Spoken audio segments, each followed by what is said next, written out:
Alright, we finally got it. Long time in the making. I was originally just gonna lengthen this, put a different yoke on, but I guess they were unable to do that. But it's nice that this is all one solid piece. We got a bigger yoke, longer, the length we need.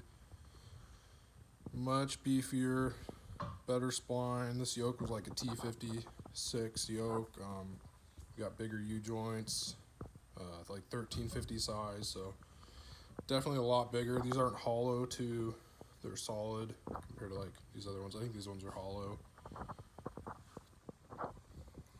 And then of course we have our stock S10 rear end size, which if we ever blow up the rear end, we could probably just swap this out with a bigger U-joint, get what we need. And I'm stoked that I finally got this.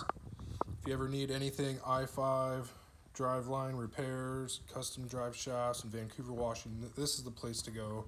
They get shit done. I think that's the last piece that we need. Get this thing up and running. We're gonna go ahead and install that. Transmission fluid goes in. Shifter gets bolted up. We got a new battery. The old one was old.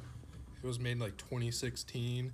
It's now 2023. I don't know how that managed to last this long. This is like a lot more cold cranking amps. It's like 800. We went from 650 to 800. It's bigger and it fits in there. So this is gonna work. It's gonna work good. I think that's all we need. It's a little bit dirty. Drive shaft goes in. I need to zip tie up some wires, fluid, shifter. Might need to adjust my clutch, like the rod, see where it wants to go. And we're set. I'm stoked. Alright, so we use this tape from the transmission going to like the rear end so that way we can figure out like our distance. This is smaller diameter, and I guess we did rub our old drive shaft like a couple times, maybe hitting some bumps, so hopefully this shouldn't rub anymore, which it goes from like 2 3/4 to like 3 1/4 or something, or 3.5 inch diameter, which I don't know why it does that. I would assume for like this spot here it does that. I don't know, but I'm almost positive that this isn't gonna rub anymore, so that's gonna be good. So that's how I kind of measured for that. Yeah, we'll just go ahead and slap this in. Make sure we have like an inch of clearance from the yoke coming out of the transmission. We should be good there, and go ahead and slap this in. It's impossible to film under here, so I kind of just am gonna do it, then show you when I'm done. All right, so we just need to tighten it down, but it looks like we have about an inch of slip here, which is like what we need. This e-brake cable was kind of in the way. I mean, it clearances it. And then of course, when you put on the e-brake, it might hit, but you don't drive with the e-brake on. So I kind of went ahead and bent this bracket down. I might try and bend it some more to where it sits lower, but I mean, it clearances it, so. And with the suspension going up, it won't actually get closer to it, so. I mean, if it bounces, yeah, I might have to do something about this, because if it bounces, it'll just eventually rub on there and rub away. I'll figure something out with that. You know, of course, you always run into issues, so I'll show you what I do if I figure something out. All right, so that bracket, the e-brake bracket, we just ended up like bending it out of the way a little bit, and it's pretty good. Putting this on was hard. Don't mind all these crappy cuts here. You can't get to this bolt unless you crawl underneath it, so that's, you know, that's good. But we filled it up with fluid, and it shifts pretty good. I actually had to bleed the clutch a little bit more, and it's there.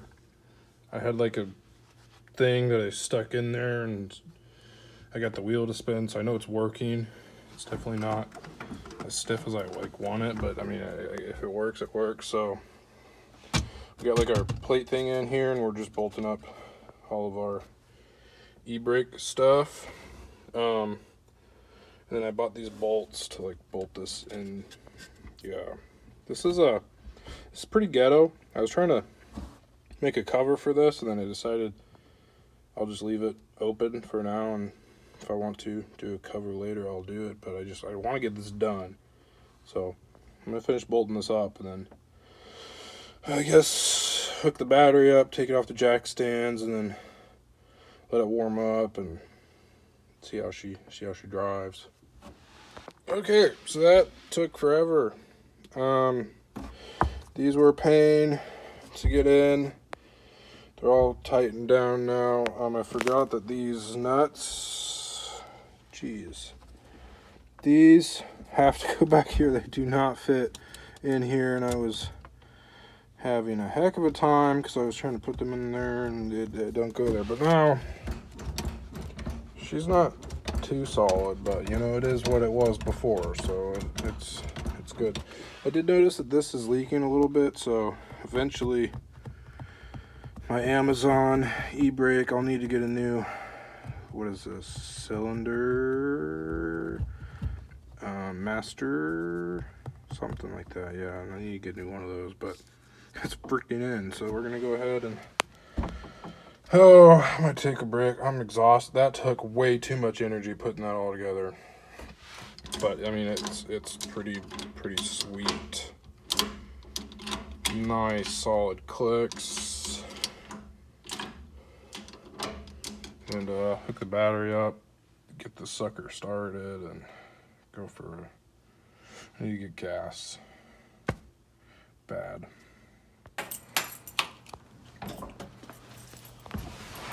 Alright, this is the moment I've been waiting for a long time.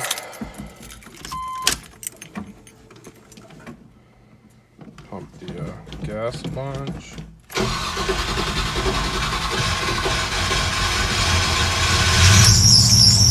Oh, that belt squeal is perfect. Yeah, she's a running.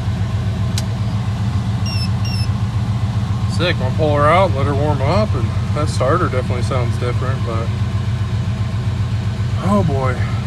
Well, I shouldn't have stopped filming. It started making this weird sound. I mean, it went away, but it was coming from over here or somewhere. Maybe like throw-up bearing or something, I don't know, but shoot, it works. So we'll let her warm up here and see what goes down.